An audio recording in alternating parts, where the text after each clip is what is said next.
जय हिंद मेरे प्यारे विद्यार्थियों एवं साथियों। आज का वीडियो मैं आपके लिए लेके आया हूँ अम्ल, क्षार एवं लवण, हिंदी मीडियम क्लास 10। तो ये टॉपिक है सेकंड, अम्ल, क्षार एवं लवण। अम्ल क्या होते हैं, क्षार क्या होते हैं, लवण क्या होते हैं। बेटा किसी भी चैप्टर को जब स्टार्ट करते हैं तो इसका जो चैप्टर है उसका मीन्स आना चाहिए। तो और क्वेश्चन भी आजकल मैंने देखा है कि जो एनुअल एग्जाम होते हैं, कोई भी एग्जाम होता है उसमें उसके चैप्टर से क्वेश्चन बन जाते हैं। अम्ल क्या होते हैं? ये रासायनिक पदार्थ है। अम्ल वे पदार्थ जो स्वाद में खट्टे होते हैं और जल में घुल करके H पॉजिटिव आयन देते हैं, अम्ल कहलाते हैं। बड़ी भी परिभाषा लिख सकते हैं। अम्ल वे पदार्थ जो स्वाद में खट्टे होते हैं, नीले लिटमस पेपर को लाल करते हैं, जल में घुलकर H पॉजिटिव आयन देते हैं, अम्ल कहलाते हैं। कोई भी अम्ल हो, चाहे वो नाइट्रिक अम्ल हो, HNO3 हो, जिसको हम कहें HNO3 हो, चाहे वो सल्फ्यूरिक अम्ल हो, चाहे वो HCl अम्ल हो, ऐसे बहुत सारे अम्ल हैं। क्षारक वे पदार्थ जो स्वाद में तीखे या कड़वे होते हैं और जल में घोले जाने पर OH नेगेटिव देते हैं, क्षार या क्षारक कहलाते हैं। ये जो क्षारक होते हैं, जैसे कलई, भुजा चूना, CaOH का ऑल ट्वाइस, KOH, CaOH का ऑल ट्वाइस, ये सभी क्या है, क्षारक है। अब इसके बाद जो बेहतर क्वेश्चन है ये लवण। लवण को हम यहां से समझेंगे उदासीनीकरण क्रिया से। जब अम्ल और क्षार आपस में क्रिया करते हैं तो लवण और जल बनता है। इसी क्रिया को हम क्या कहते हैं, उदासीनीकरण क्रिया भी कहते हैं। तो ये अम्ल और क्षार की क्रिया से बनता है। जैसे अम्ल और क्षार को आपस में मिला दो, अम्ल मिल गया और क्षार मिल गया और बन जाएगा लवण और बन जाएगा जल। कैसे भाई, देखिएगा रिएक्शन। अम्ल मान लो HCl है और क्षार क्या है, NaOH। दोनों आपस में वही क्रिया करेंगे तो लवण NaCl आपस में मिल जाएगा, ये बन गया NaCl। और इधर जो निकलेगा भैया वो निकलेगा H2।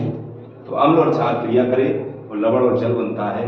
इस क्रिया को उदासीनीकरण क्रिया कहते हैं। अम्ल और क्षार में अंतर क्या है, एक बेहतर क्वेश्चन आता है, पेपर में भी पूछा गया है एनुअल एग्जाम में। अम्ल और क्षार में अंतर बताइए। मिनिमम 4 अंतर होना चाहिए, अधिकतम ज्यादा हो जाए और अच्छा है। हम सुनाएंगे आपको अम्ल क्या है, केवल सुनना है आपको बड़े ध्यान से। अम्ल एक बार में याद, अम्ल अम्ल अम्ल वे पदार्थ होते हैं जो स्वाद में खट्टे होते हैं। अम्ल क्या होते हैं, जो स्वाद में खट्टे होते हैं। भैया क्या है, खट्टे नींबू, खट्टे आम कभी कभी आ जाते, घर में खटाई होती है। तो जो स्वाद में खट्टे होते हैं वो अम्ल कहलाते हैं, जो स्वाद में कड़वे या तीखे होते हैं वो क्षार कहलाते हैं। अम्ल का जो pH मान होता है, pH स्केल होती है, उसमें मान माना जाता है, मापा जाता है। तो अम्ल का pH मान भैया 7 से कम होता है। 7 से कम जिसका मान होता है वो अम्ल है और क्षार का pH मान 7 से अधिक होता है। तो बीच का 7 उदासीन जल होता है। तो अम्ल का मान pH मान 7 से कम और क्षार का pH मान 7 से ज्यादा होता है। अब भैया मैं तीसरा पॉइंट बताता हूँ। तीसरा पॉइंट आप देखिएगा कि अम्ल क्षारों से क्रिया करके क्षारों को उदासीन बनाते हैं और क्षार अम्लों से क्रिया करके अम्लों को उदासीन बनाते हैं। अम्ल जल में घुल करके H पॉजिटिव आयन देते हैं और क्षार जल में घुल करके OH नेगेटिव आयन देते हैं। अम्ल छूने पर चिकने नहीं होते हैं, क्षार छूने पर चिकने होते हैं। अम्लों के नाम लिख दो भैया, साइट्रिक अम्ल, एस्कॉर्बिक अम्ल, बहुत सारे अम्ल हैं, टार्ट्रिक अम्ल, ऑक्जेलिक अम्ल। क्षारीय पदार्थ है, दावन सोडा हो, खाने का सोडा हो, कैल्शियम हाइड्रोक्साइड हो, ये सभी क्या है, क्षार। तो अम्ल क्षार में अंतर को हम बेहतर तरीके से याद कर सकते हैं इस प्रकार। आगे हम बात करते हैं कि अम्ल के रासायनिक गुण बताइए। भैया जो हमने अंतर लिखा है वहां से भी कुछ पॉइंट हम समझ लेंगे, वहां से भी लिख सकते हैं कि अम्ल वही जल में घुल करके H पॉजिटिव आयन देते हैं। ये इसका रासायनिक गुण है, रासायनिक क्रिया होती है तब H पॉजिटिव आयन देता है।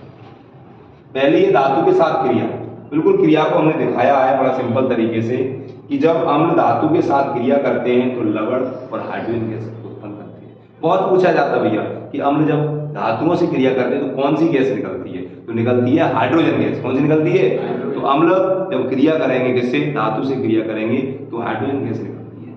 हाइड्रोजन गैस एक विस्फोटक गैस है, चलती हुई तेल या मोमबत्ती को ले जाओ तो पॉप पॉप फुट फुट की आवाज के साथ चलने लगती है, वो चलती है।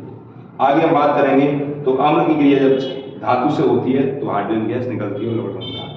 धातु कार्बोनेटों से क्रिया, कार्बोनेटों, सोडियम कार्बोनेट, कार्बोनेटों से क्रिया करता है तो लवण जल और कार्बन डाइऑक्साइड गैस निकलती है। ये लवण अम्ल है, क्षार से क्रिया किया, NaCl आपस में मिल गया, 2 Na 2 Cl, ये लवण बन गया। जल 2 H है, एक ऑक्सीजन H2 और CO2 बचा, वो बाहर निकल जाता है। तो जब धातु कार्बोनेट से कोई अम्ल क्रिया करता है, कार्बोनेट संगमरमर, तो कार्बोनेट से जब क्रिया करता है तो क्या बन जाता है, वहां पर लवण जल और CO2 गैस निकलती है। इसी क्रम में आगे देखेंगे धातु ऑक्साइडों के साथ क्रिया। भैया जब धातु ऑक्सीजन के साथ जुड़ी है तो ऑक्साइड, धातु में हाइड्रोजन के साथ जुड़ी है हाइड्राइड। तो मैंने बताया अम्ल जब धातु ऑक्साइड के साथ क्रिया करते हैं तो भी क्या बनता है, लवण और जल बनता है। तो ये रासायनिक गुण हम देख सकते हैं और बता सकते हैं अम्लों के। आगे हम बात करेंगे, एक क्वेश्चन है कि पीतल एवं तांबे के बर्तनों में दही एवं खट्टे पदार्थों को क्यों नहीं रखना चाहिए। तो पीतल के जो बर्तन होते हैं, मिश्र धातु पीतल, नहीं कभी मेहमान घर में आ जाए, भैया पीतल और तांबे के बर्तन में बढ़िया नींबू की बढ़िया शिकंजी बना के आप दे दोगे, भाई बेनिफिट नहीं करेगा, वो बीमार हो जाएंगे, घर से जाने का मन नहीं करेगा, फिर खाना भी खिलाना पड़ेगा। तो मैं बात कर रहा हूँ पीतल और तांबे के बर्तनों में दही और खट्टे पदार्थ क्यों नहीं रखना चाहिए, कि भाई पीतल जो होते हैं वो वायुमंडल की ऑक्सीजन से क्रिया करके अपने ऊपर एक परत बना देते हैं।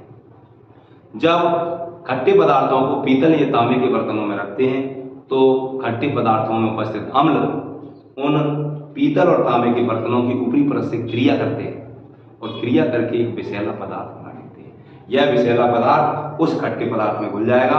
जब कोई व्यक्ति इस खट्टे पदार्थ को, पीतल वाले पदार्थ को, रखे हुए पदार्थ को खाएगा तो उसकी बॉडी में जाएगा, फूड पॉइजनिंग हो जाएगी, भोजन संदूषित हो जाएगा। जब वो खाएगा तो उसके लिए क्या हो जाएगा, बहुत ही नुकसानदायक हो जाएगा। वॉमिटिंग, पल्टी, थकावट आदि कैरेक्टर क्या हो जाएंगे, उत्पन्न हो जाएंगे। तो इस प्रकार कभी भी ध्यान रखना कि पीतल और तांबे के बर्तनों में दही और खट्टे पदार्थों को नहीं रखना चाहिए, क्योंकि दही और खट्टे पदार्थों में अम्ल होते हैं जो पीतल और तांबे की क्रिया करके एक विषैला जहरीला पदार्थ बनाते हैं। जब इसको कोई व्यक्ति खा लेगा तो उसके शरीर पर बहुत ही हानिकारक प्रभाव पड़ेगा। इसीलिए कभी भी पीतल और तांबे के बर्तनों में खट्टे पदार्थों को नहीं रखना चाहिए। तो जय हिंद, जय भारत मेरे प्यारे विद्यार्थियों। कल मैंने एक वीडियो बनाया था और मैंने बताया था क्वार्टरली त्रैमासिक में क्या क्या क्वेश्चन आएंगे, केवल 7 क्वेश्चन बताए थे और आज के पेपर में वही आए। आने वाले समय में हाफ ईयरली के लिए लगातार मैं ऐसे ही आप लोगों के सामने वेरी इंपॉर्टेंट क्वेश्चन जो पेपर से पहले जरूर दूंगा। आप अवश्य देखिएगा। बहुत बहुत धन्यवाद।